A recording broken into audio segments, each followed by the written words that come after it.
Le Mali apprécie l'action diplomatique de l'Algérie pour mettre fin à la crise dans le pays et compte sur une continuation de ses efforts, a déclaré le ministre des Affaires étrangères, Abdoulaye Diop.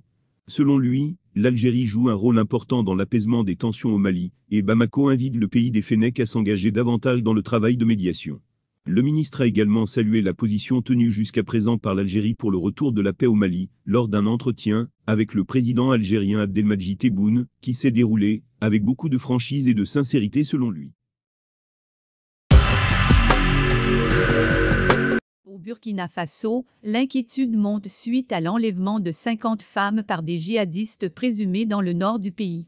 Les recherches se poursuivent pour retrouver les femmes qui ont été enlevées jeudi et vendredi dans 2 localités. Le défenseur des droits humains, Daouda Diallo, exprime sa préoccupation face à cette situation nouvelle et souligne que c'est une première qu'un enlèvement de cette ampleur se produise. Le secrétaire général du collectif contre l'impunité et la stigmatisation des communautés affirme également que les groupes extrémistes armés deviennent de plus en plus militarisés. Les autorités ont déclaré mettre tous les moyens en œuvre pour retrouver les femmes, notamment en utilisant des moyens aériens pour détecter tout mouvement suspect. La région de l'Arbinda, où les femmes ont été enlevées, est difficilement ravitaillée en vivres en raison de son blocus par les groupes djihadistes. Le Burkina Faso est confronté depuis 2015 aux attaques croissantes de groupes djihadistes liés à Al-Qaïda et à l'État islamique, qui ont causé des milliers de morts et au moins 2 millions de déplacés. Environ 13 000 migrants africains ont été abandonnés par l'Algérie depuis 2017 à la frontière avec les Niger, dans le désert du Sahara, selon l'Organisation internationale pour l'immigration. Associated Press a recueilli certains des moments où ces personnes sont abandonnées à leur sort. Les vidéos collectées, souvent enregistrées par les migrants abandonnés, montrent la réalité de ces personnes qui doivent souvent marcher près de 15 km en risquant de se perdre dans les dunes. Jeanne Camara est de Liberia, sur son chemin vers le désert, elle a perdu son bébé. J'ai subi un avortement sur la route, une autre jeune femme du Cameroun a également perdu son enfant. Nos bébés ont été assassinés. Des hommes, des femmes et des enfants gisaient morts, car il n'y avait ni eau ni nourriture.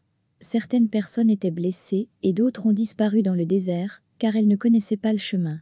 Seuls quelques chanceux parviennent à parcourir les kilomètres de terrain depuis le point zéro en Algérie, jusqu'à la ville d'Assamaka, au Niger. Ceux qui ne peuvent s'orienter finissent par errer dans le désert, jusqu'à ce qu'un groupe de secours des Nations Unies parvienne à les atteindre. Beaucoup de ces personnes meurent en cours de route. La 3e édition de la conférence africaine pour la promotion de la paix dans le continent africain a démarré mardi dans la capitale mauritanienne, Nouakchott. Cette conférence internationale rassemble des dirigeants tels que les présidents mauritaniens Mohamed Ould Cheikh Al Ghazouani et nigérian Mohamed Boukari, les ministres des Affaires religieuses et les chefs de conseil de la fatwa dans les pays africains, ainsi que des présidents de fédérations, d'organisations internationales et de syndicats africaines. Elle fait partie des initiatives du Forum pour la promotion de la paix dans les sociétés musulmanes, dirigé par le président du Conseil des Émirats pour la fatwa, Cheikh Abdallah bin Baya. La première édition a eu lieu en janvier 2020 et la seconde en février 2022. Durant les 3 jours de la conférence, les participants débattront de sujets tels que la géographie des crises sur le continent africain, l'État national, et la promotion de la paix, le dialogue et la réconciliation dans les pays du continent.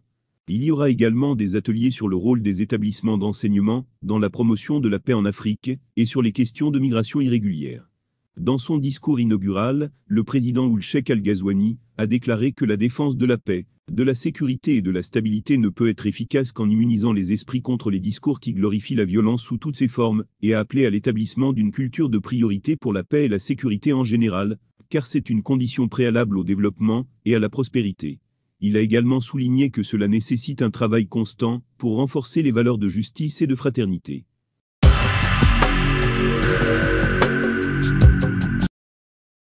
Le Maroc et Israël ont convenu de renforcer leur coopération militaire en l'élargissant au renseignement et à la cybersécurité lors d'une réunion bilatérale de défense mardi à Rabat, selon l'armée marocaine. Les 2 pays se sont accordés à renforcer davantage cette coopération et à l'élargir à d'autres domaines, notamment le renseignement, la défense aérienne et la guerre électronique, a indiqué l'état-major des forces armées royales dans un communiqué. Cette annonce fait suite à la première réunion du comité de suivi de la coopération de défense maroco-israélienne, qui s'est déroulée lundi et mardi dans la capitale marocaine, dans le cadre du rapprochement militaire entre les deux pays. La rencontre a été coprésidée par l'inspecteur général des phares, Belkir El Farouk, et le directeur du bureau des affaires politico-militaires du ministère de la Défense israélien, Dror Shalom. Les deux parties ont également examiné différents volets de leur coopération, dont la logistique, la formation et les entraînements, ainsi que l'acquisition et la modernisation des équipements, détaille le communiqué.